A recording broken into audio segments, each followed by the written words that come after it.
Good morning. Greetings.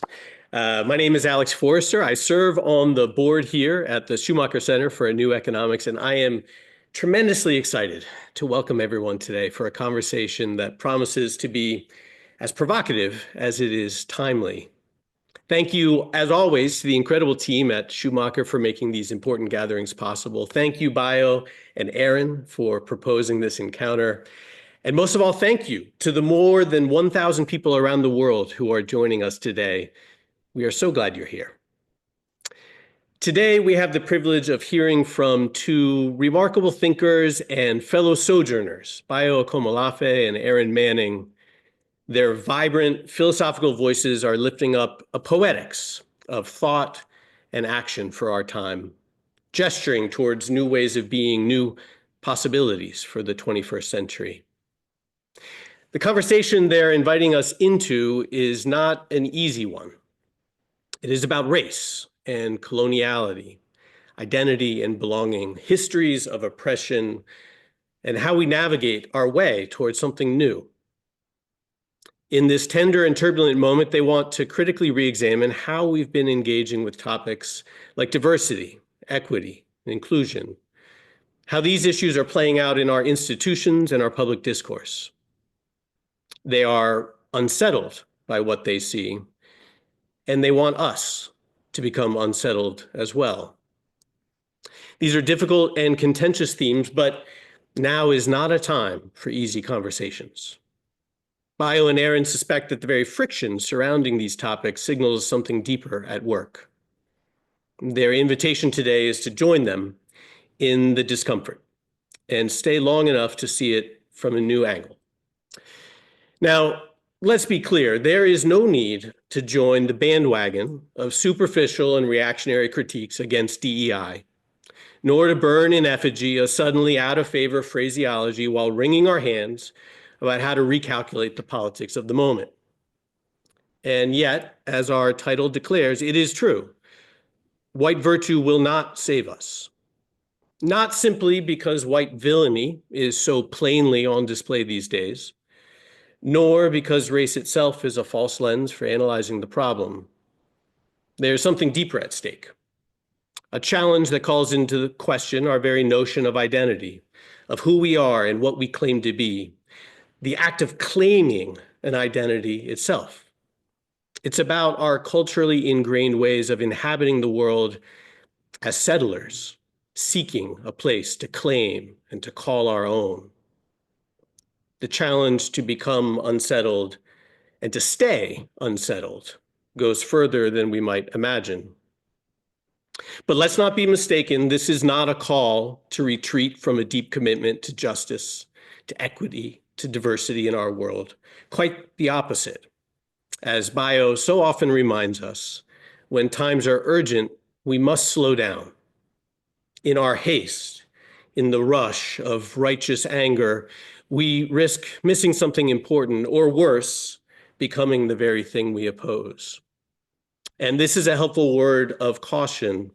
In our instinctual response to being attacked, we may fall for a deeper deception of defending the caricature of our position rather than the position itself.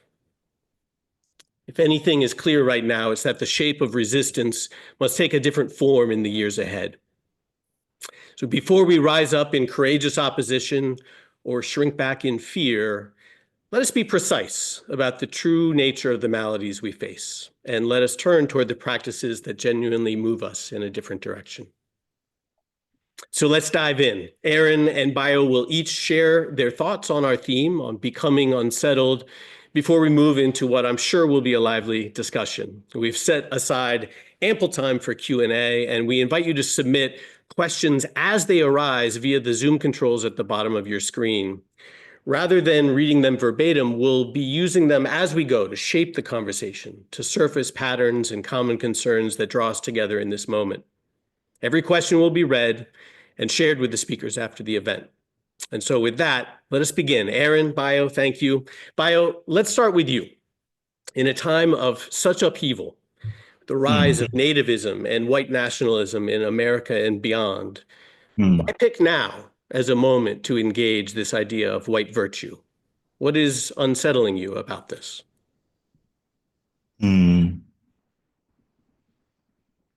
Well, thank you, brother, and my dear sister here. I'm feeling a bit tender, and when I'm tender, I'm less eloquent, right? But I want to come in from the side, you see, and see if I can play with that.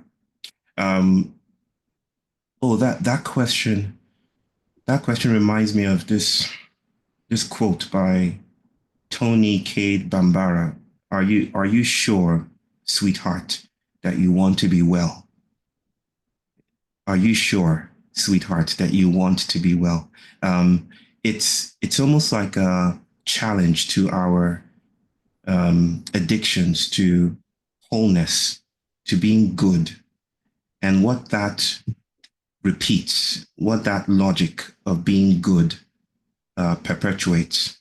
But maybe I'll come in this way by telling a story, because well, I come from a storytelling tradition, um, and but because I'm tender, I don't. This story that I want to tell has not been told before, because I only thought about it 2 hours ago, right? So I haven't told it before, but as I was preparing for this, you know, um, I was wondering to myself how best to convey what's at stake, right?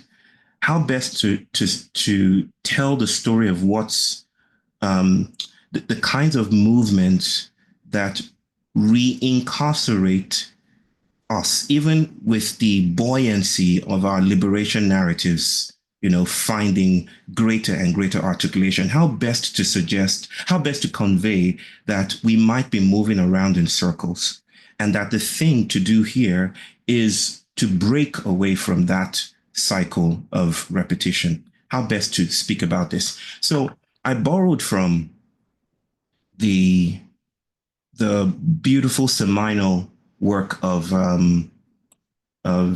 what's his name? He wrote The Famished Road, Ben Okri, the Nigerian author who wrote The Famished Road. He tells the story of this this tradition called Ogbanje in Nigeria. I'm not going to go into the details of that because that's another. But the Ogbanje spiritual tradition is about the crossings of spirits from the ethereal world to the human world.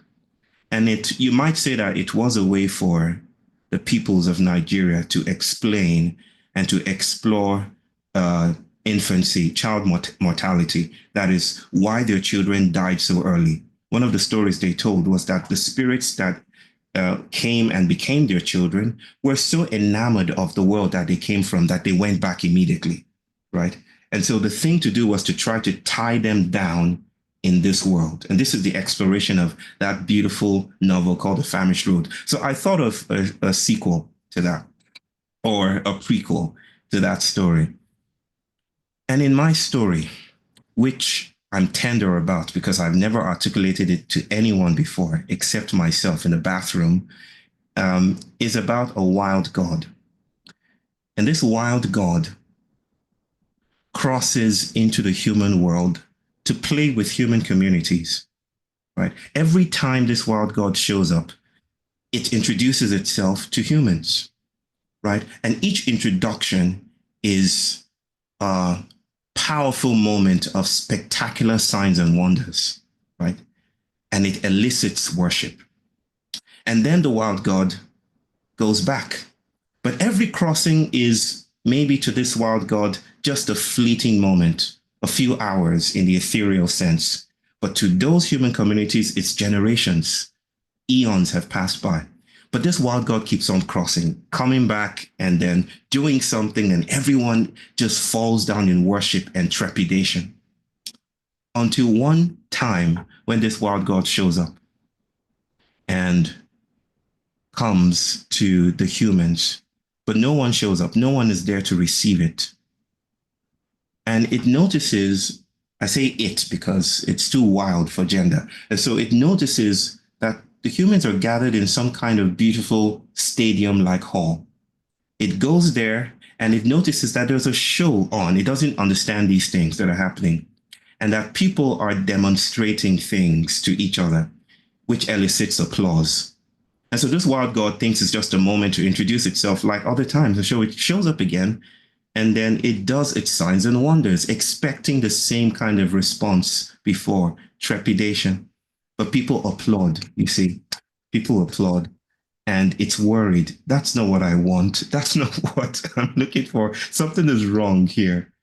And so it tries again. It pulls a rabbit out of a hat. It produces flowers out of thin air.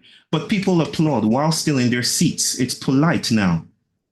And so the wild god quickly learns that something is desperately wrong, that where it once elicited worship, it now elicits applause. Something has gone wrong. Doesn't know what to do. But quickly it becomes sublimated, or becomes acclimated rather, to this new infrastructure. And it tries to climb up the ranks of seeking more applause, right? It tries to do more acts, right? It notices that there is an economy where the higher you climb in this economy, the more applause you get. And this applause can be exchanged for living standards that are probably better than others. And so it kind of forgets itself and tries to climb the ranks. By and by, a companion of this wild god steals into the human world, enacts a crossing, and looks far and wide for its friend, notices its friend in this show, in this place, and tries to convince it. Says, "You've forgotten. We are supposed to be elsewhere. What are you doing here?" And the friend does everything it can to convince it that I have to do this. There's a show in 5 minutes, and I have to be right there on the stage.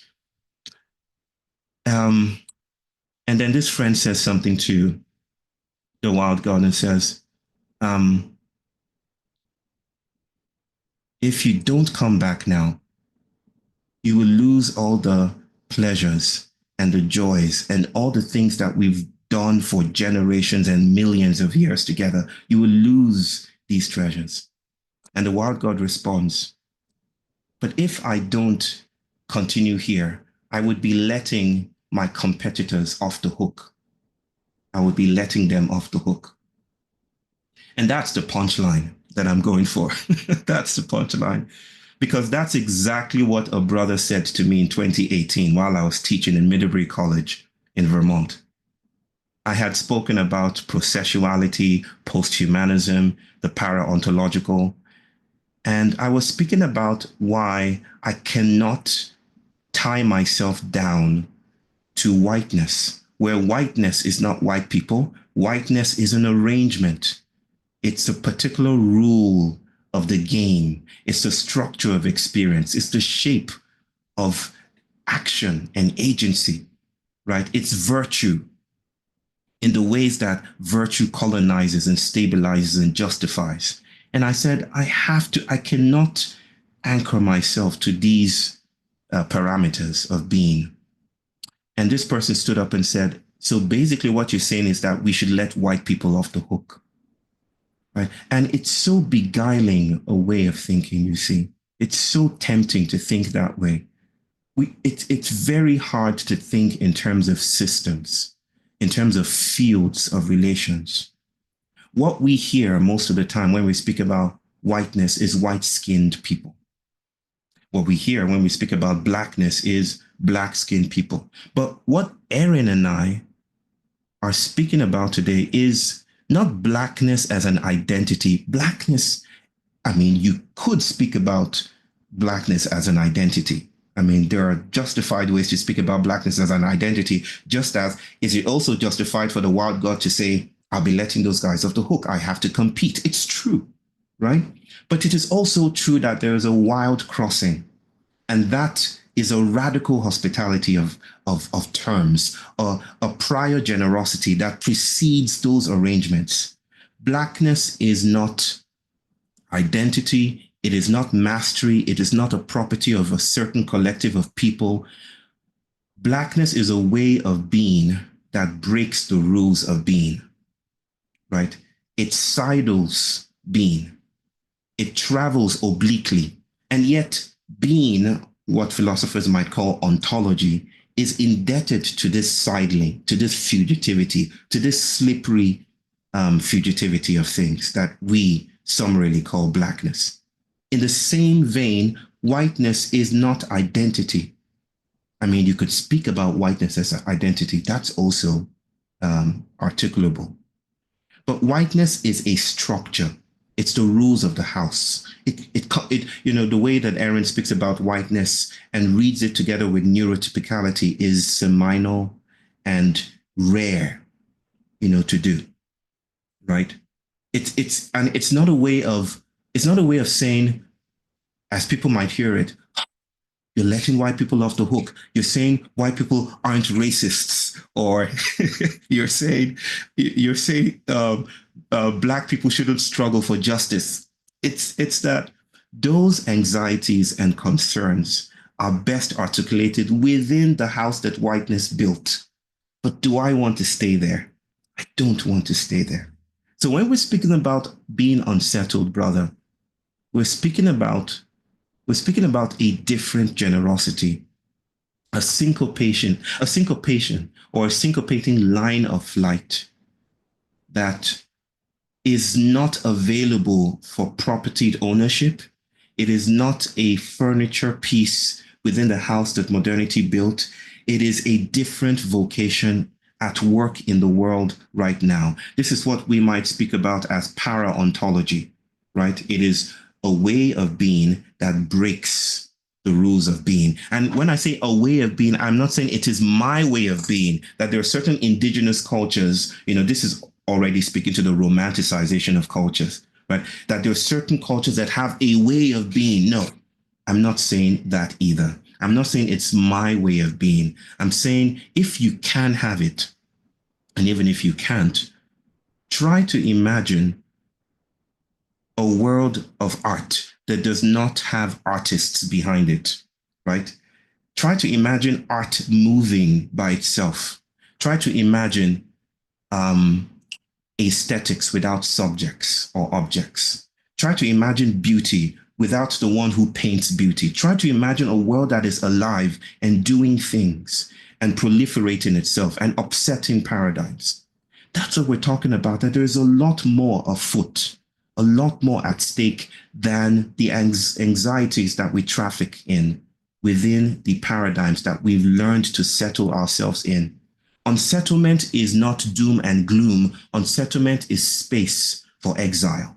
It's blackness as escape. And it's not escape to freedom, where freedom is an arrival point. It is freeing itself, because even freedom can become a source of coercion. We're trying to say here that there's something that is upsetting the ways that we think about the world, that is inviting us to other modalities of practice, other hows of being. And maybe that is the sense of the conversation we want to have here. Maybe my final comments, final in the beginning, it would be to say, this, as you have eloquently said, brother, is a very tender thing to hold. And I want to invite my siblings here who are watching and listening and writing and thinking and jiving and wiggling with us. I want to invite you not to come at this conversation with the frontality that we're used to. Come at it from the side. Ask yourself, where is this coming from? Don't be quick to say, this is wrong, because that might serve you well. It might serve you well to say, this idea is wrong because it doesn't jive with mine, right? That may be all well and good. But we're not here to convince you or evangelize. We're here to dance, to provoke, to invite a different kind of movement. Come at this from the side. The Yoruba people, where I come from, Yoruba people say that wisdom does not come from the frontality of the lips or from speaking. It comes from the side, from the cheeks. There's something that is oblique about wisdom that wants to be heard now and not captured as a new ideology, or what Erin is saying, or what Báyò is saying, or what Alex is saying. And with that, I would say I'm here with my beguiling t-shirt to be in conversation. Báyò, thank you. Erin, So much there to respond to build off of. Same question to you. What is making you unsettled about these themes, and what would you lift up in dancing a conversation with Báyò? Thank you, Alex. Thank you, Báyò. Thank you, everyone who showed up that I can't see. I want to, a second, I'm going to take myself off the view. Nothing worse than watching yourself speak. I want to come back to your definition, Báyò, just now of unsettled. You said a different generosity, a syncopation or syncopating line of flight, not available for propertied ownership, a different vocation at work in the world, para-ontological, a way of being that breaks the rules of being, a tender thing to hold. As my way into the conversation, I wanted to share with you something I wrote a few days ago. I write to work out how I think. For me, writing has always played that role. So I'll just read a few lines and then let's move into the trialogue. I'm nervous about this conversation with Báyò. I wrote this the day before the tariffs. I'm nervous about this conversation with Báyò. How to think in these times. How to think with a logic that still remains attuned to the depleted ecologies of all we are asked to settle for. How not to be enlisted by the false problems of this particular era, the nationalism, the belief in those systems that, while currently being violently erased, like DEI or EDI in Canada, were not the promises they pretended to guarantee. How to resist a logic of settlement. I have a book coming out later this year called Unsettled. It's both a love story of an intense friendship and an account of being unsettled by the gilded promise of ancestry as the pretendian repair it has never been. Ancestry is a safe haven for white virtue, it seems. Find an ancestor that can get you out of the shame of your settler centrality and recenter yourself around that. More than 20,000 Quebecers have claimed Indigenous ancestry these past 2 decades, in the very same period that colonial systems have registered their claim of decolonization here in Canada. Pretendians, what we call those folks who pretend to be Indigenous, pretendians are not individual problems. That is to say, they are not a problem that can be reduced to a single person. But they are individual problems, insofar as they are the apex of where individualism takes us and where whiteness most fervently shines. Unsettled, the book, Unsettled editors. We are living in a time when scripts are pretty much laid out. Being white-skinned means being a very particular kind of ally, according to these scripts.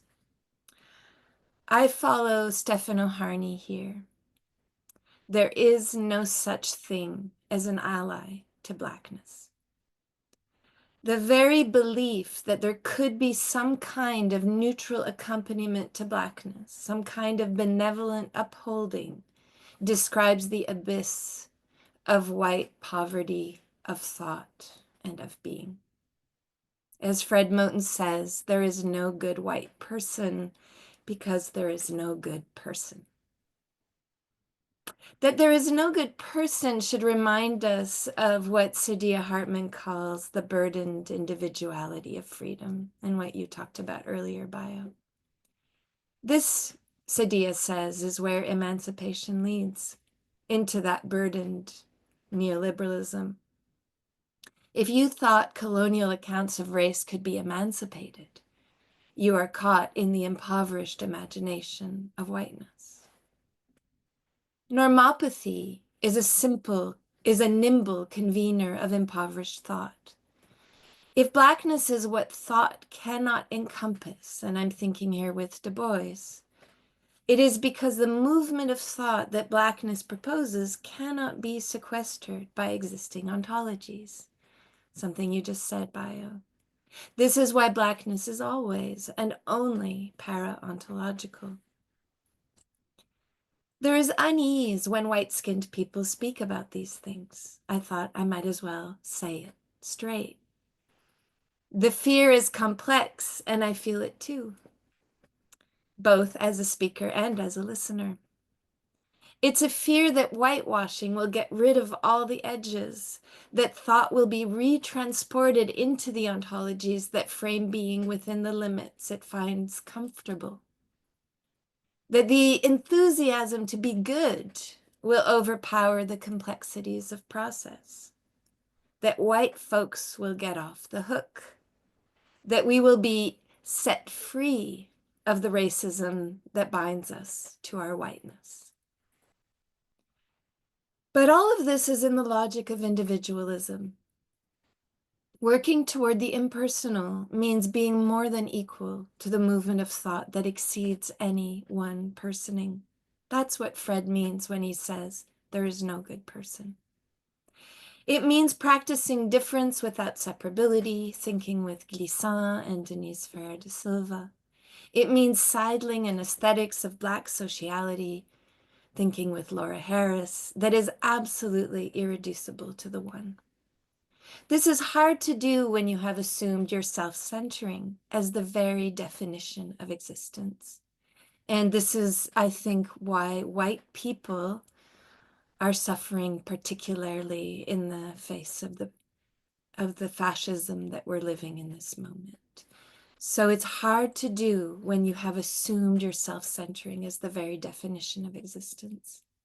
It is hard to do, if not white-skinned, when the whiteness of the surround is constantly repersonalizing you around its abysmal definition of race. White supremacy is emboldened as it never has been in my life. This is a moment that will seem extraordinary for those white-skinned people who have been given to assume, like me, in their liberalism, that things have been leaning otherwise. Lots of DEI around. For those who have lived the constant reduction of their sociality into persons, the continual individualization in the name of racism, this is not new. It is just louder and more direct. It seems to me that this is what we white-skinned people are now learning, that blackness, in its para-ontological force, has known all along what the shape of that foretold emancipation will take, if the logic is not skewed into another register. The Black radical tradition has known the limits of DEI. It has known that the seemingly opening paths to the art market, to the literary market, were still tethered to the whiteness that gave them momentary priority for its own gains, because the market will always want to grow, and nothing grows it like the spice of blackness. What worries me most about having this conversation, Báyò and Alex, is that we won't say these things. Although I guess I shouldn't be too worried because, Báyò, you always do, but I do worry. That I will be cowed into acting as though what is being so quickly dismantled by fascism was really worth keeping. That's my biggest fear. That I won't be able to think into a para-ontological logic of the both and, that recognizes that while it is of course vital that life is livable, the most dangerous thing we can do is give into the prism of livability that the logic of colonization bestows. That in the name of fascism, I will settle.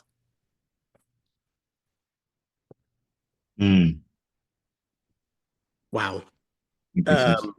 Thank you, Erin, Báyò, for such a provocative invitation into a topic that's so charged. The questions and the comments are already coming in, and I'm so grateful for the way that you have brought us into this subject that's so tender, both at a personal level and so active in our world today. Listening to you both, I imagine that many people might be surprised or confused by the way that the words of whiteness and blackness are being used. And I think both of you have brought a really helpful way of understanding that you're talking about something more than skin color, more than ancestry, more than race.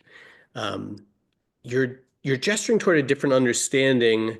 And some of the questions that have come in are also resonant in my heart. You're pointing to a connection here between whiteness and modernity, normativity, legibility. Báyò is something that you have written and spoken about before, and this in some ways is the connection to this movement of settling. And so I guess what I want to ask about is, insofar as we lift up Blackness as a contrast to this way of moving and inhabiting the world, there's a risk of essentializing Blackness as resistance, as even fugitivity or escape reinscribes the power relation between them. And so I wanted to pull out and ask maybe Erin, if you could talk a little bit about the connection with normativity and neurotypicality. And Báyò, I've heard you speak about this in the context of modernity, and this prior generosity, the lines of flight that make sure that we don't position Blackness merely as the resistance that can't be captured, but as a different kind of freedom entirely. These are the things that I'm seeing coming in. Erin, would you be willing to make this connection with normativity and neurotypicality? Yeah, sure. Do we have all day? We have all. Well, I move slowly in thought. So this is a thinking that has taken me probably about 15 years to grow over several books. So I don't want it to come across as something too even or too pat. What I can say is that in my work in neurodiversity, which was happening a long time before it was a sort of common word. In the beginning, when I was thinking about neurodiversity, most folks didn't know what it was doing. And so there was a lot of effort in trying to compose ways of thinking with neurodiversity that people could recognize had value. At that moment of 2007, 2008, when I started thinking about it, people just didn't believe me that there was anything interesting or good about neurodiversity. And I think we've come quite a long way in that regard.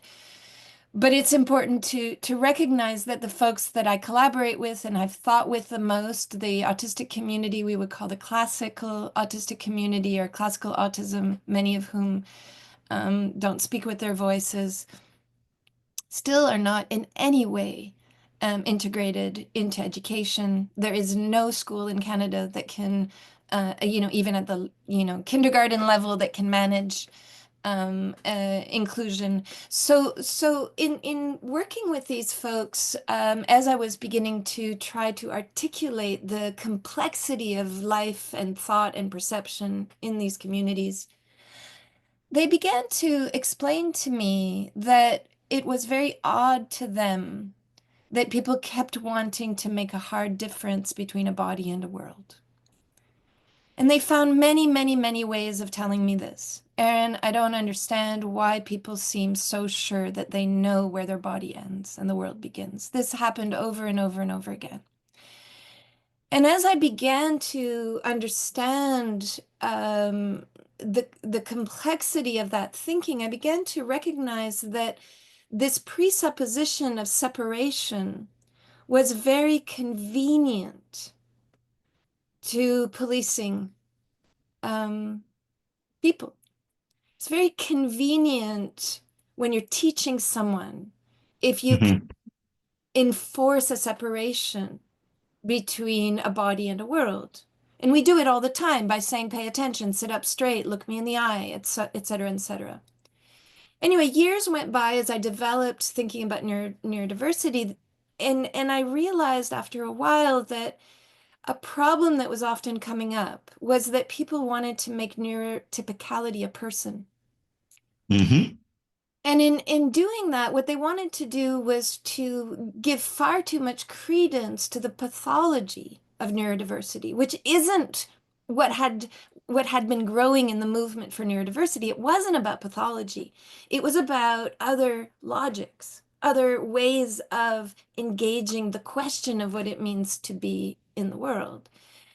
So I started to think more and more systemically about neurotypicality and to think about the ways in which we are enlisted to be neurotypical through education, through familial cultures. And by that I mean very, very early ways that we are organized as bodies to appear smart, the ways in which we are taught to recognize intelligence, the ways, for example, in which we immediately feel, most of us in our bodies, that a person who can't hold their head up or who can't speak must not be intelligent, the way these hierarchies are laid out.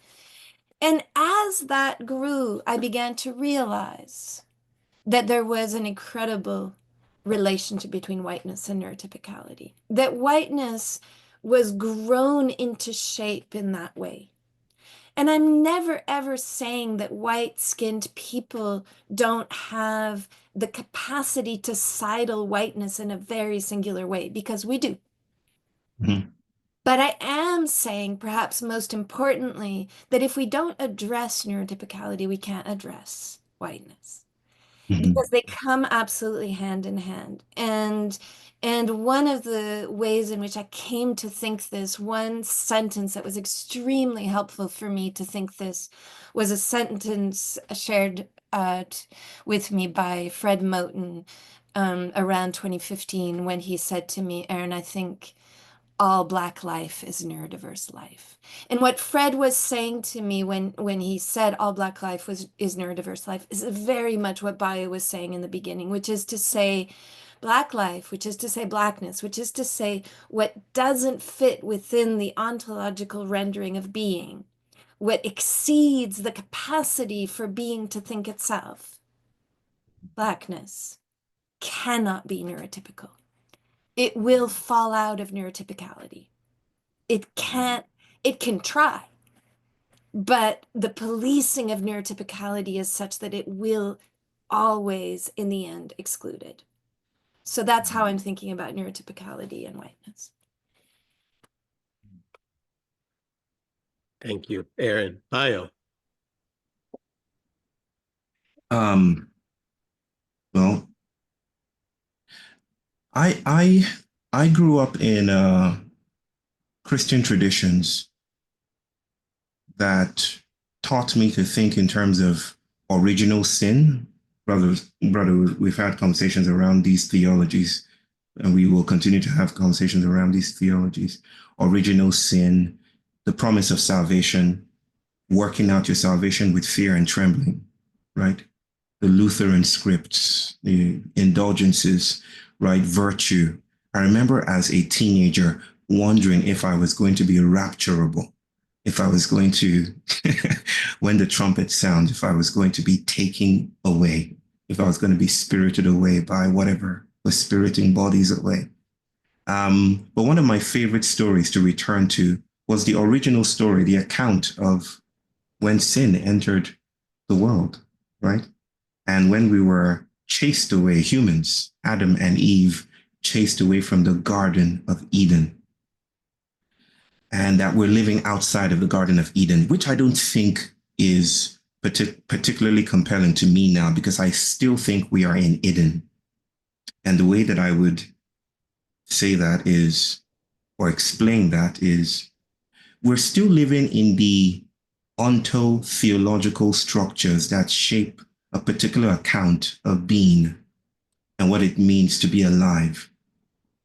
It's the scripts that are so invisible, right? We really don't, I think it would scandalize us if we realized how encased and entrained and embodied we are within these grid-like structures, right? It's the idea, for instance, that we are individuated, autonomous beings, and we have, notice the language here, very militaristic, very capitalist, that we have will. We have will. We make decisions, right?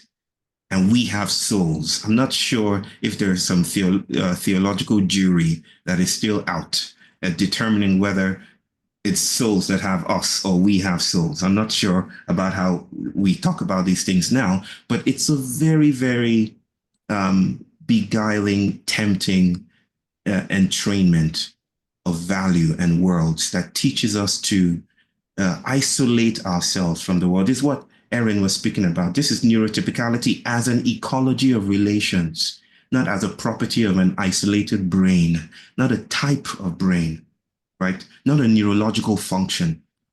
It's the poetics of relations. It's how we move in the world, right? Erin, what was that phrase that we came, while we were speaking, I was in Hamburg. This was maybe 2 years ago. I think about crabs, right? Something, why am I doing this? You came up with that. That was yours. Yeah. It was just spontaneous in conversation. Something around how it was like crustacean epistemologies or something like that, right? That was we need sideways Báyò. something like that. We'll go back to our notes. But the idea of walking sideways was very particular to us in that conversation that we had.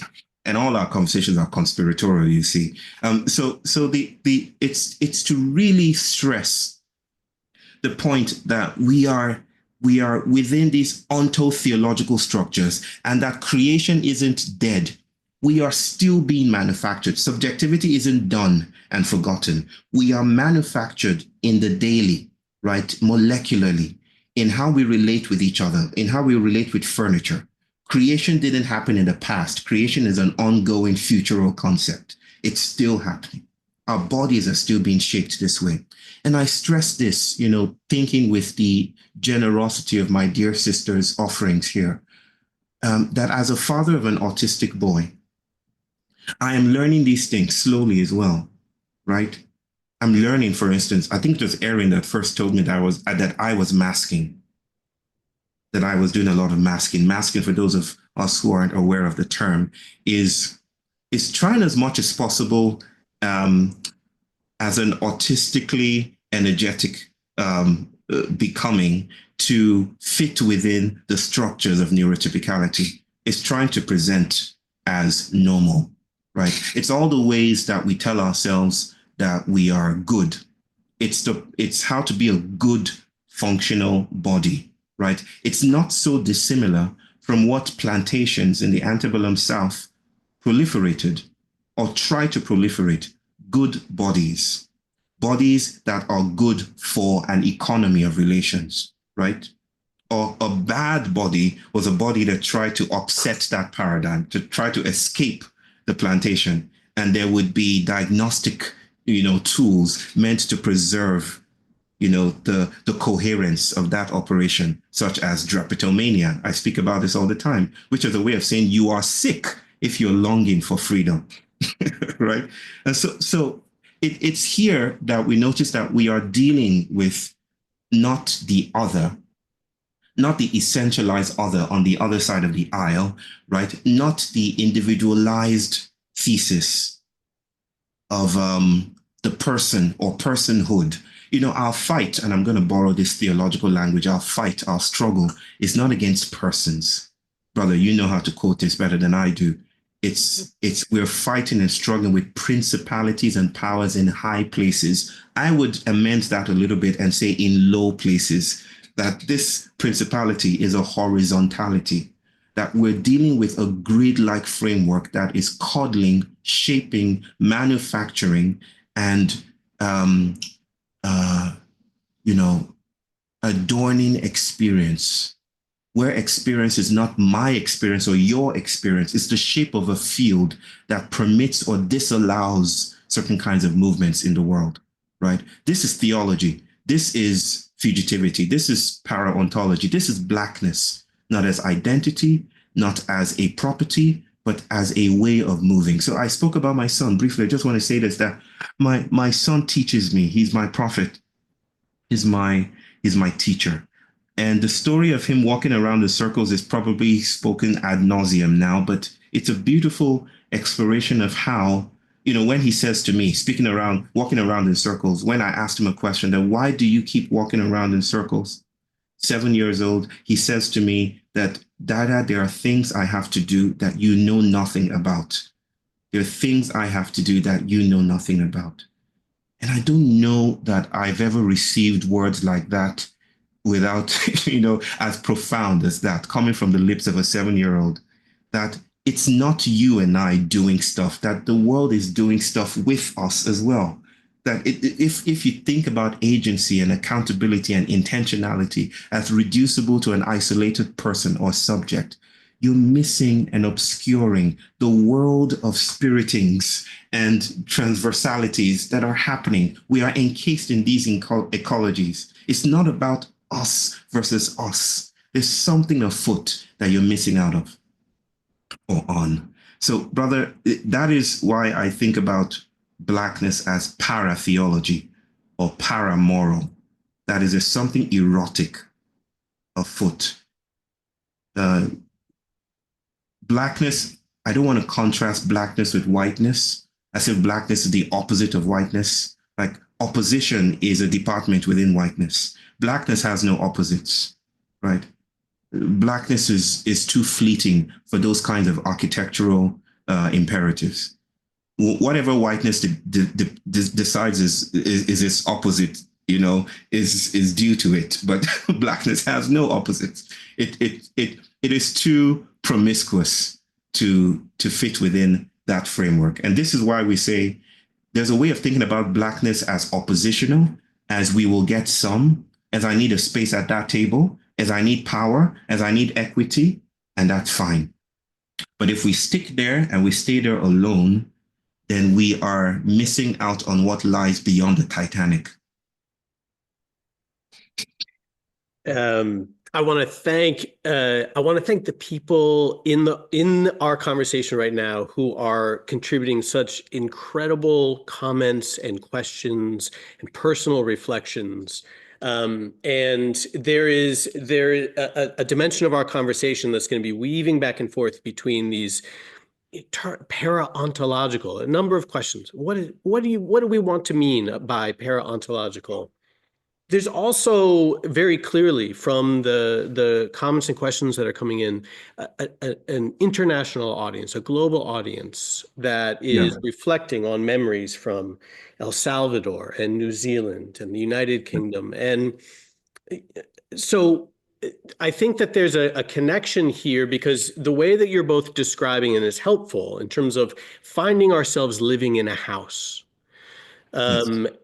Which in some ways paints a picture of us being colonized, but us being even before thought, before we even come into an understanding of our own identity, we find ourselves already subscribing to a set of rules about what identity is, what normalcy is, and what right is. And we are also talking about a theme in which we then go out and settle and conquer the world. From an American perspective, as I read the morning news with a growing sense of dread here in the U.S., I'm struck by how narrow our national lens in America on these issues so often is. The moment we talk about race, about blackness, about whiteness, the American imagination jumps instinctively to slavery and segregation, to race riots and the civil rights movement. But what rarely ever comes to mind, what almost never enters the frame, is settlement and coloniality, the fact that we live on land taken by force. Our mythology tells us that we broke free from a colonial empire, but it never accounts for our history as settler colonizers ourselves. So I'm grateful for the global perspective you are both bringing to this conversation. And I'm wondering if you can help us understand the challenging concepts of para-ontology through this lens of what something other than settlerism would be. Is this concept of settlement and being unsettled the lens through which we should be understanding the current moment, both in America and around the world? Is that the frame of our time? Erin, you want to go? I can try, but maybe we weave back and forth. Yeah, we can do that.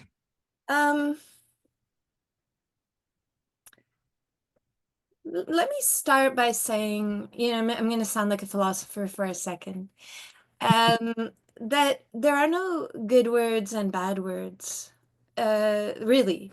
There are operative concepts and there are false problems. A false problem, I'm getting the concept from Henri Bergson. He talks about false problems as problems that already carry their own solutions. Our world is replete with false problems. They're what keep us distracted and busy most of the time. Mm-hmm. And one of the main ways in which we engage, and I'm being general, but let me just be general for a second, in false problems is by policing language. Mm-hmm. So, you can listen to us right now and think, that's not what I mean by blackness, or this is not what I think whiteness is, or I don't think race. But the problem with that is that there will always be a debate. I think that's what you were saying in the beginning, Báyò. The interesting thing, I think, to us, Báyò and I, is not at all the debate. You can call it spaghetti or Cheerios. It doesn't really matter. Yeah. What we are interested in is exactly what you're asking, Alex, the question of the para-ontological. Now, it's a really hard concept, and I don't think if it's new to you, it's going to make sense in an hour. I've spent years trying to understand what it is, but I can tell you how I got into it, and maybe that'll take you on that journey. So just a few lines. So there's an amazing book by Nahum Chandler called X, where he engages, like he does in so much of his work, in extremely close readings of the work of Du Bois. Du Bois. And what he does in one place is he goes over 4 paragraphs of Du Bois, carefully, carefully, carefully. And he reads Du Bois trying to work himself through a thought of blackness. And what Du Bois is doing is he's looking at the modalities of his period, which is an earlier period to ours, in trying to himself, Du Bois, understand how blackness is defined. So he goes through phrenology. We know these arguments, right? He goes through all of the ways in which we should be able to settle here and now the question of the domination of white-skinned people over black-skinned people. And he finds that he comes up short, that none of these theories are adequate to the problem. I mean, white people agree that none of these theories are adequate to the problem. They can't figure it out, right? Like they can't figure out biologically that they're better than black people and so on. And he writes about this, and then he says blackness is a problem for thought. When Du Bois says blackness is a problem for thought, the earth must have shaken. Because if it can't be thought, under the conditions through which thought has come to define itself, another modality of thought has to be born. And that's what Nahum Chandler names the para-ontological. Now it's on you, Báyò.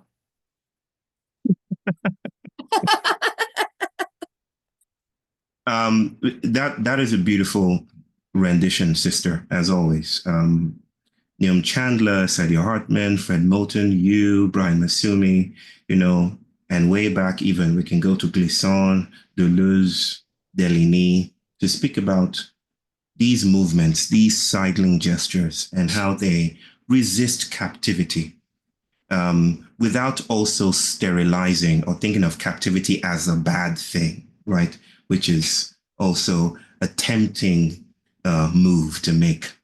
But let me use story to play with yours, so that maybe we can think about the para-ontological as something that escapes, where we think of thought as not something that proceeds from individual independent minds, but as a field of tensions, a field of accommodations, where accommodation is, you might think of accommodations as the viscosity of relations that precedes bodies, but makes the conditions for embodiment, right? It's how relationality precedes the things that relate. And accommodations explain why we have highways, or why we have internet, or why certain kinds of relations lends itself to measurements of intelligence, for instance, like how fast you can type, right? It's not that intelligence is some universalizing thing that is available for everyone at every time. It's that within those accommodations, intelligence shows up in this way, and we measure it in this way, right? IQ and all of that. So when I think about the para-ontological, I think about that which cannot be accommodated, that which is so outside. And I'm thinking about, I forget this philosopher. Brother, I told you about this philosopher when I visited your home. You said you didn't like him. Who speaks about the outside, but his name escapes me at the moment. You remember who this is? No? No? He's French, but I can't remember. He spoke about the outside. He didn't like Blanchot. Thank you. He speaks about the outside in a way that appeals to my sense of processuality, but I digress. Here's where grace comes in. I think of grace as the excessiveness that cannot be accommodated. It's something. It's not a deficit. When I speak about cracks, for instance, I'm speaking about something so full that it spills, it leaks. It's beyond the transactionality, the ways that we know how to practice, worth and value. You might even refer to the story of salvation, right? And I'm going to use it in this very limited sense, because every time I see Alex, I just want to have theological conversations, right? Because that's what me and my brother like to do, right? The idea of the Messiah, the Messiah, comes into this space where original sin has taken over. Everyone's a sinner. We deserve hell, basically. In particular readings of soteriology, right? We deserve to go to hell.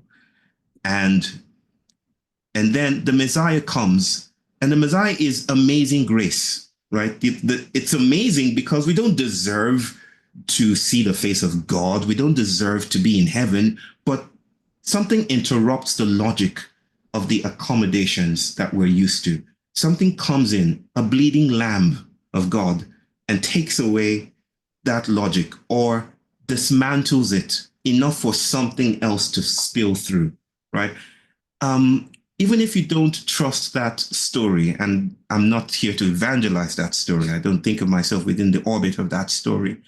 I am attuned to this idea of a grace that upsets the rationalities that were framed in. And this is the para-ontological. Para here, holding the weight of something that is to the side of, and it's not to be reduced to the central thing. It's how Yoruba people, for instance, and villages were often framed, at least mythopoetically. The king is in the center of the village. The shaman is at the edge. The place of power really is in the center. Just like I, as an immigrant, as a constant visitor to the United States, knows that the place that is more powerful, that marks my skin more than any other place, is not the White House, it's the border, right? That's where I perform neurotypicality.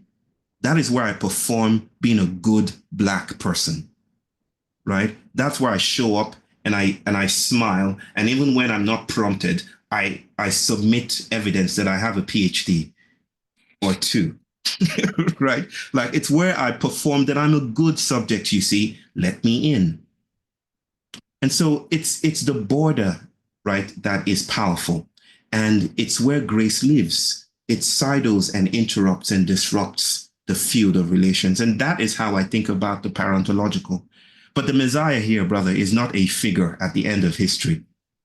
It's not a time. It's not a collective. It's not an ideology. The Messiah is a crack. The Messiah is a crack, and it doesn't offer salvation. It offers indeterminacy. Where not even freedom, right? You shall know the truth, and the truth shall set you free. I really don't know why I'm going theological here, but you shall know the truth, and the truth shall set you free, right? Is that John 8:32, right? This isn't about freedom. Blackness is not to be tied to freedom. Blackness exceeds freedom because freedom, as I said earlier on, could be just as much a vocation of the house, just as much a room in that carceral dynamic. Amazing. The one of the topics that's coming up is the parapolitical and the ways in which these concepts that we have discussed as a conceptual foundation feed into the practical ways in which we are seeing this play out in the world and what we want to see. So, I want to ask, Erin, thank you for your opening remarks. You said you were nervous. I was nervous too. uh, when I read the event invite for today, I was unsure what angle to understand the title's emphasis that white virtue won't save us. Uh-huh. It's not that I disagree, but I wouldn't, frankly, have thought to characterize DEI efforts in this way. But clearly, you are seeing something and pointing to something important here. And so I want to ask, as we move into the parapolitical, why is this the statement to make now? Because we're in the context of a world that has really quite quickly and quite voluntarily complied, stripping away language about diversity, equity, and inclusion. And it feels like the last thing we need right now is more backpedaling and hand-wringing, as if we made a political miscalculation in our emphasis on the importance of these topics. So I know that that's not the angle you are approaching this from, but as there are attempts to move into the political, move into the sociality that you are describing, what are you wanting to lift up in this moment about DEI, or in the Canadian context, EDI, and white virtue? Go for And it, sister. Erin, I want to direct this at you. Báyò, I've got a follow-up on this that I want to direct to you. So Erin, I'm wondering if you would comment on that. Yeah, I was wanting Báyò to suffer through this question, but I'll take the risk. I'll try to approach it. So if you're listening to this, I think it's one moment where it's important to understand that Canada is not the US. And we do have different histories and cultures, and around EDI, what I'm going to say is very specific to Canada. I don't want to speak in a way that is can seem like a blanket statement. But I'll say a few things. So first of all, I think we need to understand that what is being weaponized as DEI right now in the US isn't DEI. It's just blatant racism, sexism, and heteropatriarchy. It's just closure of all difference. I mean, I don't think that the people who are, in the White House talking about DEI know what it is. I don't think they know the history of it, where it came from, where it's operative, what it's doing, how long it's lived, what it was called before that, what its history is in relation to admissions policies and so on and so forth. I don't think they have a clue. But that's really not that important in this moment where we're seeing people lose their ability to do the work that they were perhaps for a short while able to do. So I guess Mm. what I'm trying to say is when you're trying to think these questions, you cannot think in binary logics.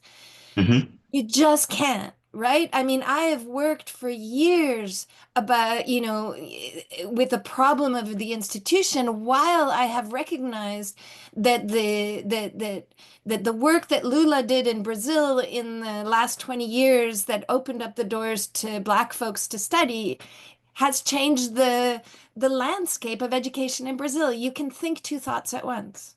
And so right now what I want to do is to think two thoughts at once. In the Mhm. Canadian context, um, it's probably fair to say that the vocabulary of EDI came into use more so around the question of indigeneity than Blackness. Mhm. And around the Truth and Reconciliation Commission, if you're Canadian, you know about this moment, which has all of its problems, and I could speak more about it, but is a moment where there's an apology that is given to the First Nations. I don't want anybody to think that this apology did that much.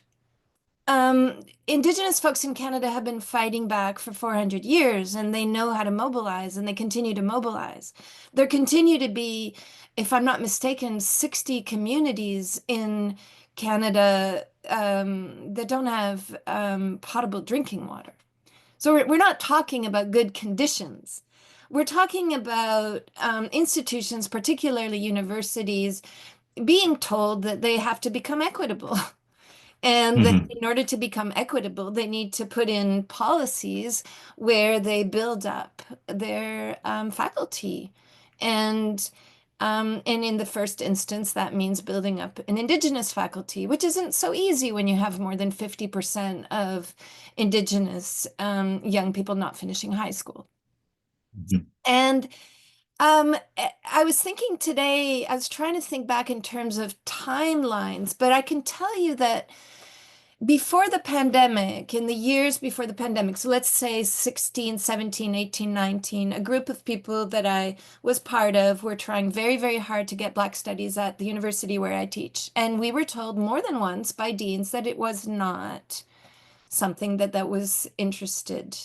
university was interested in doing. We were told this directly.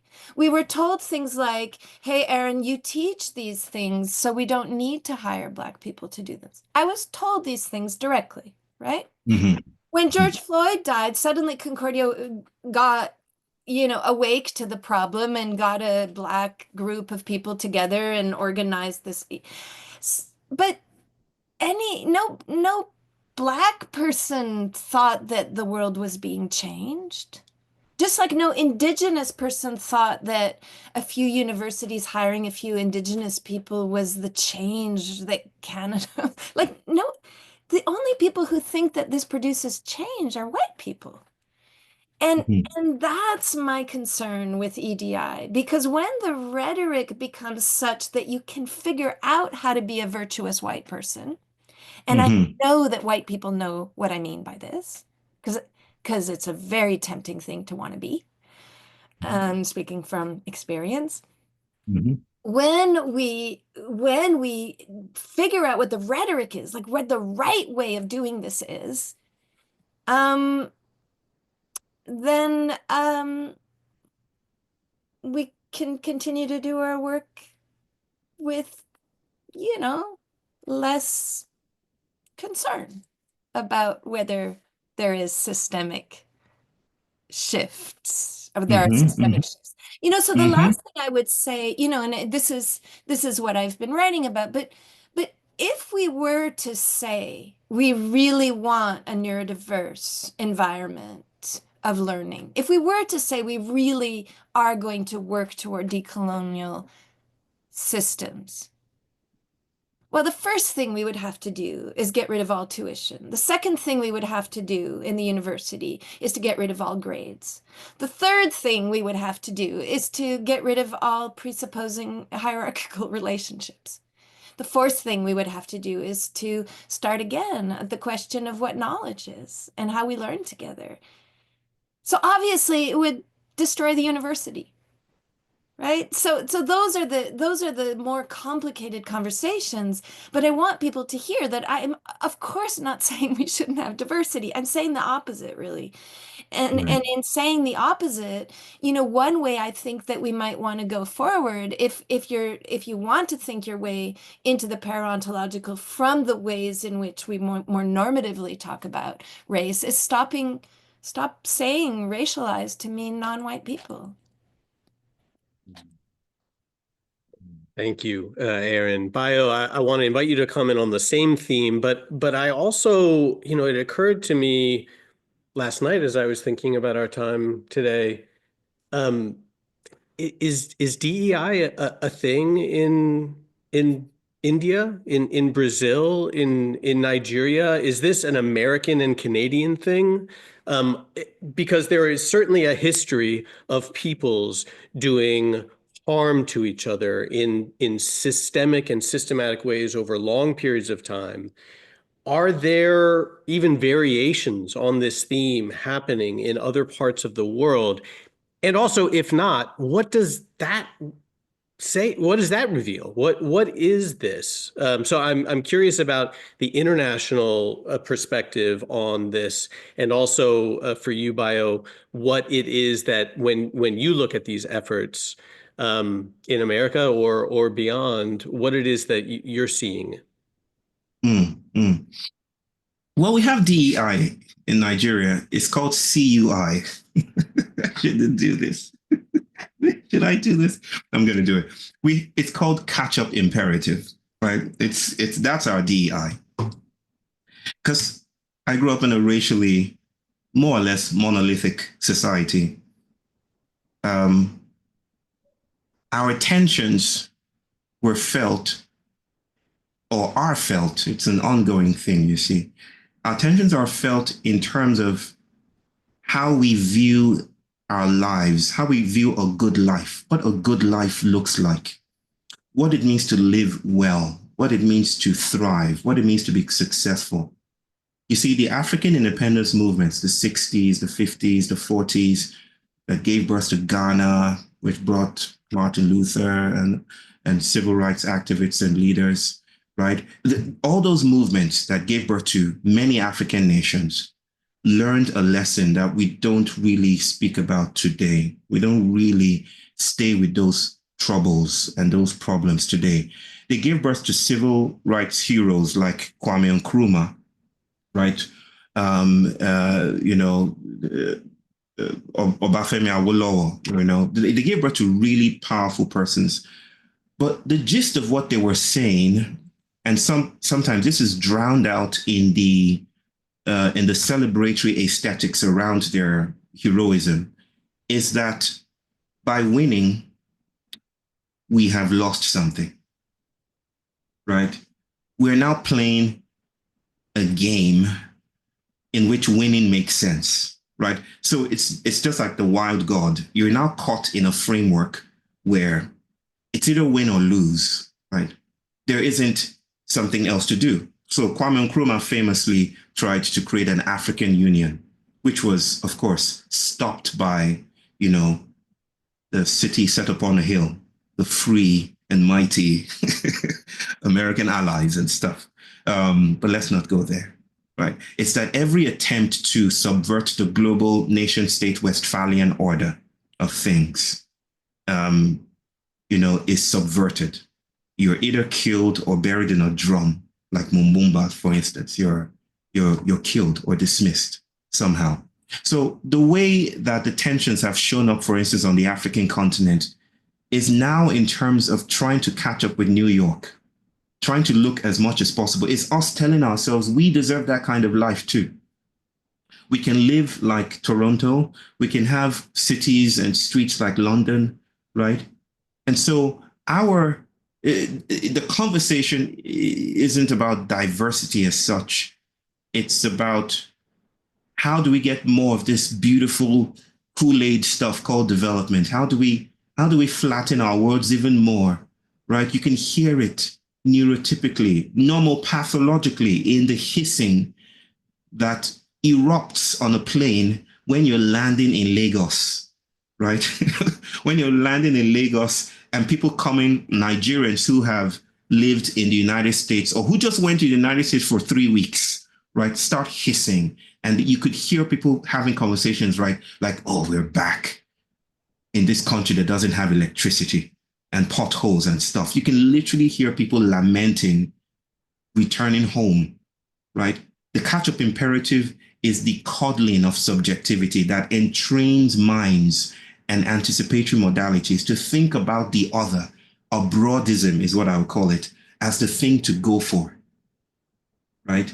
And so it may not be the same conversation that's had across the pond with our siblings talking about DEI, but it's also whiteness, right? To those who are saying that whiteness isn't white, this is how whiteness is operationalized as well on the African continent, right? Where we're all black, but we're still very white. We're white because of the ways we've been shaped to think about ourselves, our children, what it means to be educated. We're white because we're rectilinear. We've been shaped and coddled and morphed into this rectilinearity, that this is how you show up in the world. If you're not coming into a business room with back straight, then there's something wrong with you. This is what even our most radical educational enterprises are proliferating. The idea of a total man, the idea of the person who is successful, the Jesus with the business suit, right? This is what spirituality, this is what it looks like, brother. But see, from the global South, we're not entirely bereft of fugitive discourses that teach us after years, like my dear sister here, after years of developing and cultivating these errant thoughts, right? These thoughts that don't fit in, that white virtue will not assuage white centrality, that white guilt will not upset, feeling guilty.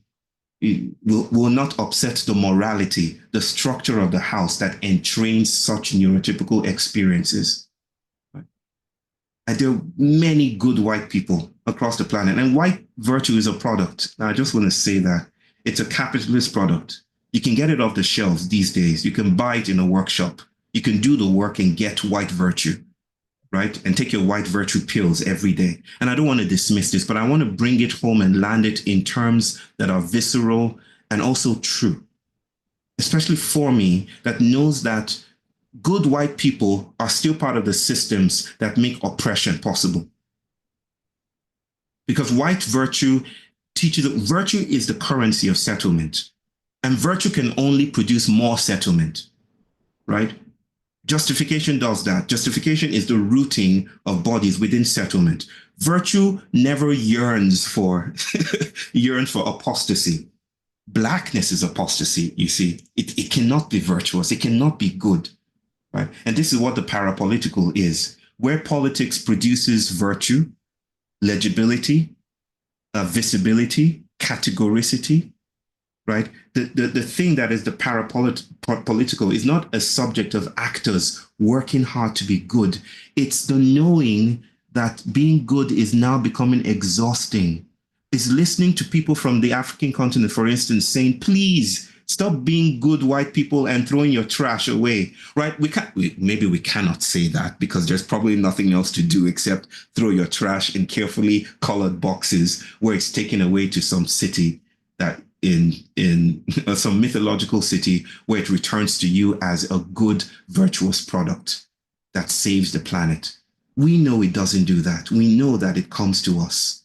So we're trying to say, when you see when you blast away from the lenses of the personological, when you see through systemicity, when you see through fields of relations, when you understand the world through processuality, instead of atomized individuals who coagulate to themselves or convene to themselves virtue brownie points. When you see the world that way, then it's possible to say that you can be good, You can be morally opposed to oppression in Gaza or apartheid in South Africa and still be entrained within the logics that make it possible. That's why we cannot afford just being good any longer. Blackness is sensuosity, it's sensuous solidarity. I'm making words up as we go along, but that's what blackness does, I guess. Well, let's keep going with that, because, when we hear a phrase white virtue, and for good reason, our attention turns to, oh, white, and we've talked about that, but the virtue other part of this phrase that is being lifted up and questioned, I think is really interesting. There's a deeper philosophical position, maybe even a theological one, Right. that the idea that virtue itself will not save us, white or otherwise. And Yes. this is itself a provocative and disorienting statement for some. So how could we be against virtue in a world rife with so much predation and violence? So I want to ask, what is it about virtue that you're suspicious of? And if not virtue, then what? Because there are understandably in the audience, people are saying, okay, what are the practices? What do we do? And if being good is problematic, please explain that. But then also, what should we be looking to navigate the ethical complexity of our lives and the world around us? You get to start this time, Báyò. Yeah, Oh, Báyò, if okay. you were on that train, if you want to keep going, we can start with Okay. the turn to Erin. Okay. Erin, I see what you're doing. I see you. Okay, so I know, but I'm not telling. No, of course I don't know. It is really, again, difficult. These are the things we have more than not just the hundreds of people here, but the people that will listen to this who are wanting to hear something, right? And I'm feeling the pressure to speak in that way, right? To say something, to articulate something. Whereas my preferred modality is to stay with the chaos of it, right? Is to just, as Resma, my brother, would say, is to wiggle, is to just sway from side to side, because that's cognition. Cognition is not just finding the words. Cognition is actually often not finding the words, right? So, but I feel the pressure and the invitation to say something around this. And maybe one way that I want to enter into this is to say my difficulty lies in the fact that I was seemingly brought up in a culture that bracketed virtue, right? There's a sense in which virtue is often invisibilized. It becomes backgrounded so hard that it's the template by which we see every other thing, right? It's that if you're good, this will happen. If you're bad, this will happen. But then a culture that knows how to hold the space of the trickster is probably capable of noticing that virtue is not everything. That virtue could be a form of care, yes, but even care can become carceral, right? Even care can become closure, right? And so we're able then to tell the story of a trickster who, in the face of the approach of white slavers, right, from the Americas, from Europe, at the shores, a trickster who looks and notices that if I fight back, if I resist, my resistance could be part of what sustains this our captivity. So what would be, and I'm only storying it in a way that I'm not saying that in the stories we tell, Ishu said, what should I decide now? It's much more nuanced than a decision we make, that we say, okay, how not to be virtuous. It's not a to-do list, is what I'm trying to say. There is a sense in which blackness is the idea that we are already para-virtuous. It's not the thing we have to get to down the road. That this is what, in conversation with Erin, I speak about white syncopation. That even though whiteness pretends to be totalizing and closed and complete, and there's nothing else to do, that it is leaking. It is constantly leaking. We are also leaking. None of us presents as complete. We only present in the world partially, right? And so the sense of hope I get here is that where politics fails, there is an art form that does not require organizing in the way that we speak about organizing. Like, let's start an organization that will make this happen. Let's meditate so that we can go beyond virtue, right? In the way that some people often say to me that, I get what you're saying about entanglement, but how can I practice being entangled? It's like, no, it's not a thing you now have to do. It's not tethered to individual action. They're like, okay, I like this stuff about, I'll be entangled on Tuesdays. I can afford to be entangled on that. But Wednesdays, I cannot give up my individual Wednesdays. So it's a thing that is already afoot. Whiteness depends on Black movement. It co-opts it, it pathologizes it, but we are already leaking. An art project is already afoot. A planetary unsettling is already afoot, right? It may not look cohesive or coherent or institutional, but that's the point. The idea of the para-political is that there are processes afoot, syncopating lines that mean we are not always fully available within coloniality. We are being spirited away as we speak. So I'm not sure where to go with this, brother. Where else to go? I'm just going to toss the hot potato to my to my dear friend and sister. You have it. That was beautiful. The challenge, and you said it so beautifully in the beginning, Alex, is how to be equal to the moment while also resisting being equal to it. I mean, this is the challenge that I think Báyò and I are trying to think about, right? I like that way of putting it. So there's the danger, as I tried to say in the beginning, is that in the terror of what's happening on the ground right now in the world, we will say, well, these thoughts are too big, too complex. They're not vital. We can't fight what's happening with these thoughts. And I think what you were trying to say, Báyò, and what we're trying to say is it's both and. I'm seeing in the comments lots of people saying, well, what are you doing on the ground? We're doing lots of stuff on the ground. But right now we're trying to think about, what is it like to take 2 hours and think through a few concepts and wonder what they can do and what Yes. they are doing, right? And so I went and looked at the etymology of virtue, and it doesn't surprise me that it says that it's a Latin word virtus, derived from ver, the word for man, to refer to all the excellent qualities of man, including physical strength, valorous conduct, and moral rectitude. Oh my, this is I beautiful. mean, Báyò, you said it. So I think that what we're trying to say is you can use the very same weapons to try to get yourself out of jail, but actually you're just going to be building the jail again and again and again, right? Yes. So there's an extraordinary kind of policing that is white on white policing.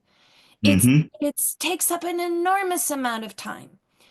And it's what I was trying to address in the beginning. And it in that kind of policing operates along this definition of humanism that is called virtue. And the thing is that while we're policing each other, we're actually not going to have much time for our practices, which we are engaged in, and which we can talk about. It's just that 2 hours is short, so yeah, I think the problem is that white and virtue are the same word. And so it's sort of like saying white cannot save us, or virtue cannot save us. That's Oh, really you've gone and broken it now, Erin. that's so helpful. I mean, what I'm hearing is virtue as a recipe betrays what we're trying to talk about. A set of steps, a set of even saying, hey, go do this. And that by turning it into a recipe, it becomes a land to be settled and colonized by whiteness all over again, and it just gets reinscribed in. And so that is an unsettling of the good trouble kind. But I am haunted in this conversation by, so, we know instinctively that love can't be prescribed. There is not a recipe for a marriage or a friendship, not a set of steps or a formula. And we understand this, even if it's difficult. Relationality is difficult, it's agonistic. Yeah. But what about rupture and betrayal? What do we do when real harm has been done? So much of this struggle at a societal level revolves around history, about what it means to seek forgiveness and reconciliation at scale. And some argue for true apology and restitution. And Erin, your point before about the apology, I want to kind of lean in and be like, what, really, the apology doesn't matter? It's certainly not enough, but we are also living in a time in which people are saying the past is the past, and rejecting any responsibility for its echoes in the present. As a culture, we seem to lack language and rituals to reckon with the sins of our ancestors and the responsibilities that they place on us now. And so you can accuse DEI efforts as being a form of cheap grace. But as flawed and frail as gestures like land acknowledgements or DEI committees might be, they are at least trying to step into this void. So if not this, then what? In the context of harm and guilty history, how should we pursue forgiveness and reconciliation, not just personally, but at the level of nations and peoples? Is it even possible? I want Erin to respond to this. I will respond to this, but I just want to quickly insert this in there, right? Now, is it possible to notice? Is it possible? These are what if questions. Is it possible to notice that which harms also secretes its own solution, right? And that which harms and that which resolves harm could maintain a certain way of being in the world, right?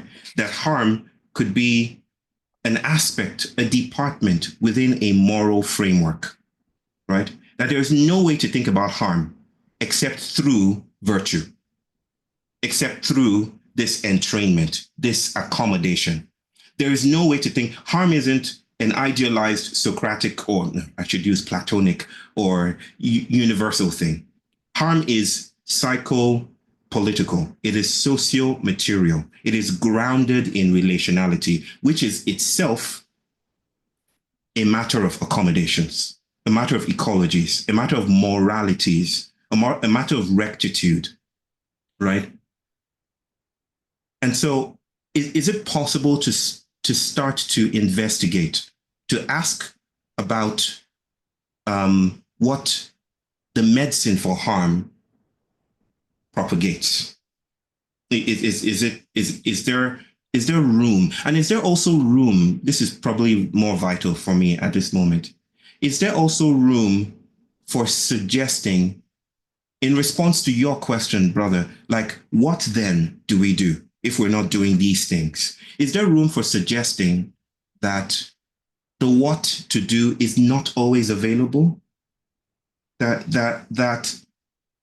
that's a very scandalizing humility right there. That what to do and the next best thing to do, the next modality or technology or way to meet each other is not always available. Of course, there are lots of things being done. This is not to dismiss that.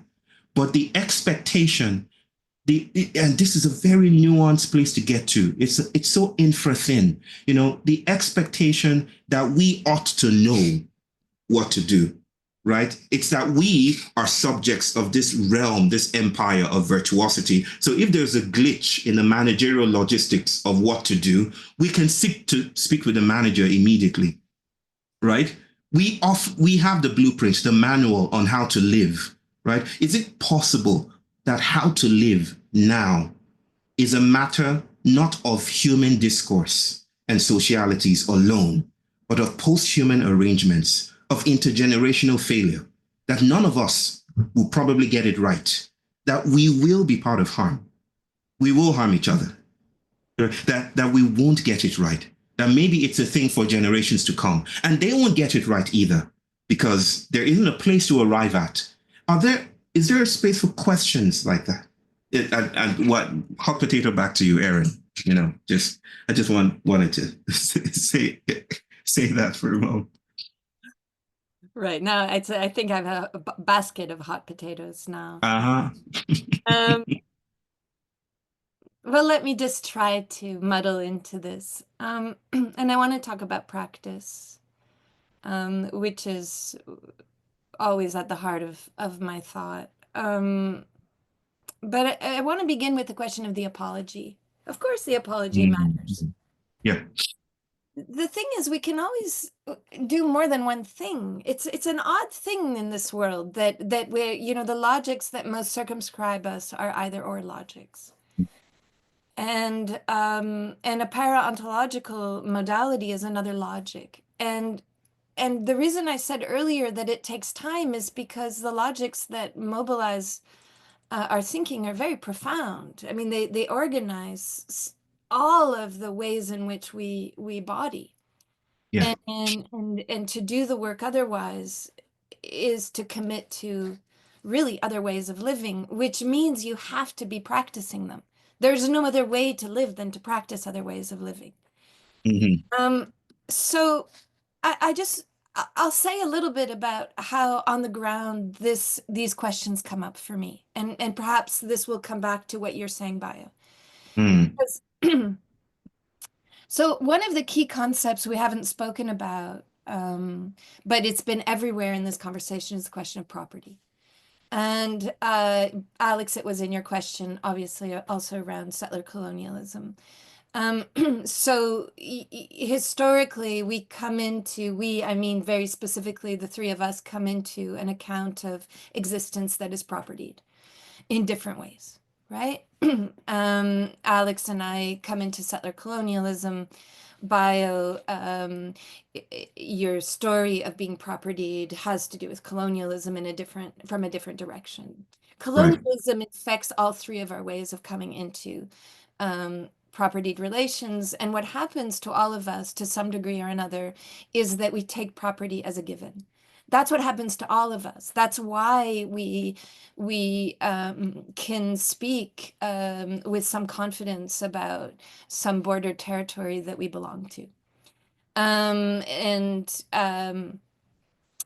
so it takes a lot of work, I think, to keep us enlisted within this concept of property. When things begin to fall apart, as they are now here in relation to the US wanting to annex Canada, you see that it takes a lot less work to get people to feel propertied. Suddenly the nationalisms come straight up and people suddenly believe in Canada, whatever the hell that is. And, so my feeling with many others, and this is definitely coming in relation to thought from the Black radical tradition and from indigenous thought and Marxist thought and autonomous thought and so many other thoughts, is that if we don't attend to the question of property, we're not attending to these questions at all. So we could have begun the conversation there. What is it to be propertied? Because we've been talking about what it is to be propertied by identity. So one of the things that Brian Masumi, my partner, and I do with other people is we work quite hard to take land out of the property market. which is to say that we purchase land. We have a project called the Three Ecologies Project, which is an open invitation for people to come and practice in the transversality of the three ecologies, the social, the conceptual, and the environmental. And we work to try to think about our allegiances to property, which are very, very complex. For example, they have very deep links to questions of inheritance, and they have very deep links to questions of insurability, right? So we buy property to ensure a future, and we inherit or propose property into inheritance to cement that future. Those are two ways in which property functions. I don't have much patience for land acknowledgements, except if an Indigenous person asks me to engage with one, of course I would, though that's not generally the case in my experience. I don't have much patience with it because they're always coming from mortgaged enclosures. If you're not actively thinking about other ways of engaging the question of property, I actually don't care what you think about who owns the land that you're sitting on and actually owning. Do you see what I'm saying? So, but I don't think that any of those things that we do, which are very, very earthy things, believe me, I mean, most of my time I'm not on Zoom. I don't think any of those can be thinkable without other logics. So when people in the question and answer are impatient with, yeah, these are a lot of words, I want to say to you, but they're not. They're practicing other ways of thinking. That's all we're trying to do, right? Because down the road, I can tell you that when you're trying to give property back to itself, when you're trying to give land back to itself legally, the system isn't going to meet you where you want to be met, because the legal structures don't exist to think that way. And so you're going to always have to be an approximation of a certain kind of commitment to other ways of living. And the only approximation that is going to kind of teach you how to do that is the one that's going to be born in those practices, I think. Let me also piggyback. Can I just say this? Thank you beautifully. And just to, I said I wanted to respond to this more substantially after asking those questions. And yeah, Erin's beautiful comments are really helpful here. I'm often baffled when the question of harm comes up, because it betrays from the questioner or from the question that is posed a kind of surprise that harm exists, right? Like harm, right? It almost suggests an expectation that harm is an outlier, whereas morality works by justification, by justifying harm, right? It organizes harm into categories. You might say that there is justified harm and unjustified harm. Justified harm is the nation state. We are living in harm, right? It's punishment. Think of it, crime would be unjustified harm. So it organizes the world into, this is good harm, this is harm that we can do. If I beat you as a police officer, that's harm that is tolerated, it's legal harm. But if someone snatches your purse, that is unjustified harm, right? It organizes harm in this way. And that's how whiteness works, by organizing harm. But whiteness also works by organizing the palliative, right? By teaching you that the thing to do is to rebalance the moral order. But I understand that Blackness doesn't want to reorganize the moral order. It knows that every moral structure will necessitate harm. So harm in whiteness is not an accident, it's a necessity, right? And even the ways that we respond, even our liberation narratives, our discourses, the way that we respond to harm is also harm gaining intelligence. And so Blackness does not seek, Blackness works in harm, through harm, right? It's not seeking to reduce harm. It works through harm, in harm, to get to apostasy.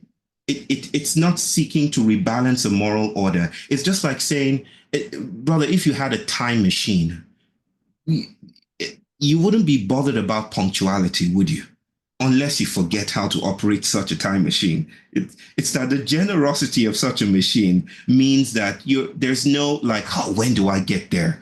Right? It's the future. The present, the past becomes this different kind of ecological relation. And I'm saying Blackness does that to sidle and upset the ways that we think about harm, which is a larger conversation to have. But yeah, there you go. I'm so glad that you both have brought the conversation here. We're at kind of a final question, and your comments have teed it up, I think, very beautifully, because I think I want to bring us back to the question of identity and becoming. Erin, your comments about propertied identity is very helpful, and the theme of the praxeologies of relation are real, even when they're not a desire for a recipe or steps. How do becoming becomes something very important to understand. And Erin, in the book that you have coming out, you write very beautifully about becoming. You both write powerfully about this theme, about what it means to inhabit the world as a tangled multiplicity, never complete, never fully bounded or stable. And it feels central to everything we've been discussing, and connecting directly to understanding both what it means to become and what you mean about becoming unsettled and staying there. So can you bring us back to that theme of becoming and becoming unsettled and staying unsettled, and how it is that you are wanting to lift up this kind of identity, or maybe we're not talking about identity, but becoming past propertied identity for sure, being and remaining unsettled. Erin, would you go first? No, Báyò, you go. Really now?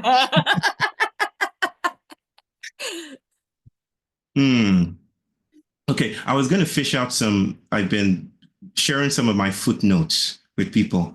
I was going to fish out some of my footnotes to share. This is the final question, right? Alex? Yes. Okay. So the question again is about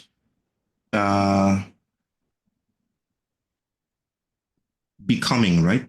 Becoming unsettled and staying there. Becoming unsettled and staying there. I think it would feel a bit heavy to open I know we have threaded this conversation, maybe not centralizing it in terms of explaining what we mean by minor gestures, but it has threaded through this entire conversation as a field of tremors that disrupts the architecture of systems, right? And that systems are indebted to minor gestures. Change doesn't happen in the molar, in the big spectacular ways we've been entrained to think about change. That it happens, I don't want to say small, because that's still a designation of scale. It's like small versus big. It's that it's transversal. It's fugitive. This quality of blackness we're speaking about, around which change and transmutation and shapeshift happens. So when I hear becoming and staying there, I cannot but recall this moment of walking through a shopping mall, my favorite story to tell, with my wife and children, with EJ and Alex. Erin, you know this story, but it feels like it wants to be told again briefly, of my son having a moment. And it feels only appropriate to end with a wild God. I began with a wild God, and I will end with a wild God. That it seems like I was wanting to pathologize that moment when my son started to spin, and when he started to wrestle with, I don't know, whether the lights or the very idea of a shopping mall, right? And he falls to the ground. And I'm trying to gentrify him. I'm trying to bring him back to the safety of neurotypicality. I'm being a good father, you see. So I'm trying to bring him back. And my wife, EJ, who's leagues more wiser than I am, notices my struggle from a para-ontological space, you might say, and notices that the harm and the good and the medicine that is being offered is maintaining the logic, of our stability. And so she moves with unsettlement.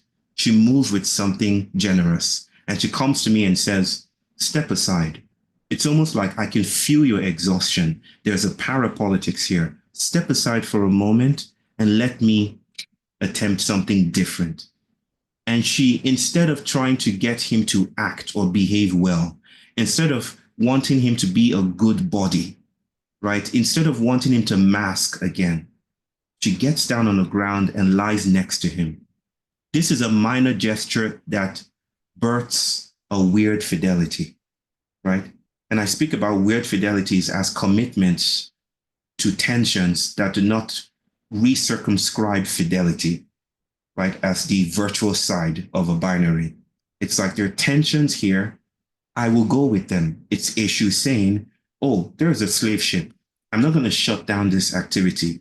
Yes, but I'm going to work through this harm to creolize the world. And so he travels through the slave ship. And EJ lies down on the ground. And there's a weird fidelity that is produced in that moment. I don't know what has rippled out into the expansiveness of space-time as a result of that seemingly isolated moment. But staying with it long enough is art, right? And it's not like, oh, let's get into a purity of the minor gesture, or there's another purity to enact. No, it's that we are against purity. I think I could say that for you, Erin and Alex, that it's not about finding purity at this point. Like you said beautifully, Erin, we will do many things and we are contradictory, and it's fine or not, right?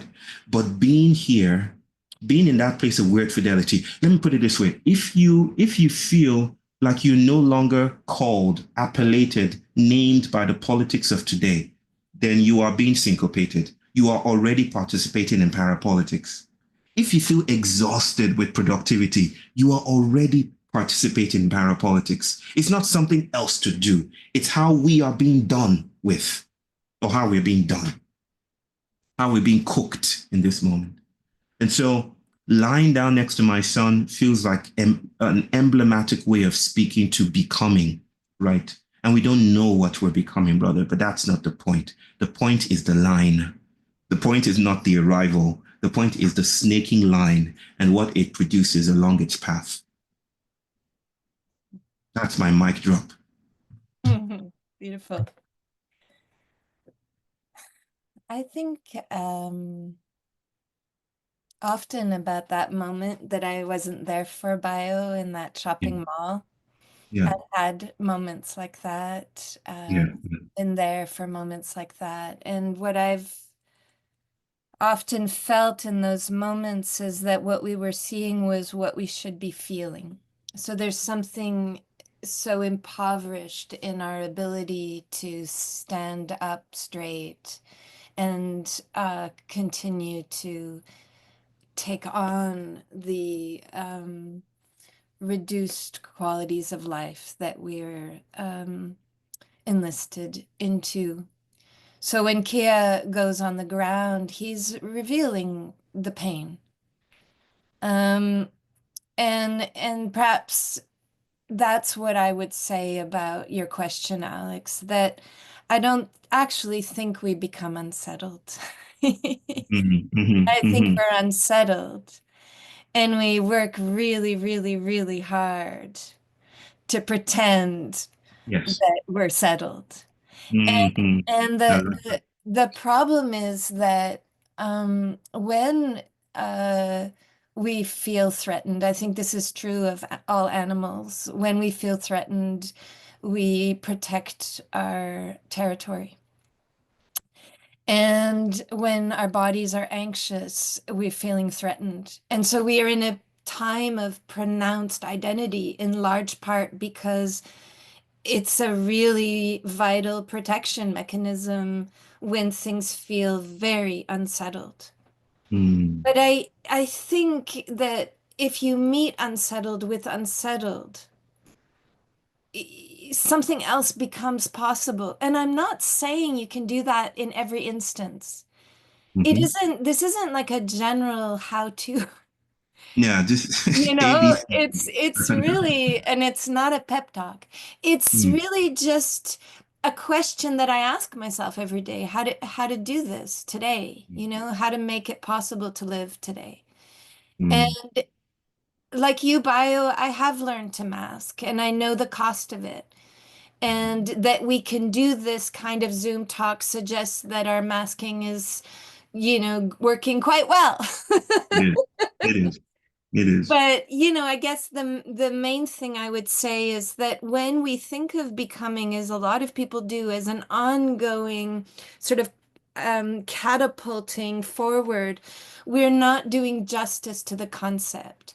Becoming is full of capture and redirection and uneasiness and falling into the ruts and wishing your kid wasn't having a meltdown Yeah. and wondering how weird it is that you're taking land out of the market and therefore have more contact with banks than you've ever had in your life, and working in a university even though you don't think that that's where knowledge is best explored, and you know, on hard days telling your kid that you should be the dictator of the world and it doesn't matter what they think. We do all of these things, but like you said, Bio, we are done by the world, and maybe that's what we're just trying to say is that if we allowed the doing by the world a little bit more, if we allowed the that separation between body and world to not be weaponized in the way that it's weaponized, maybe another way of thinking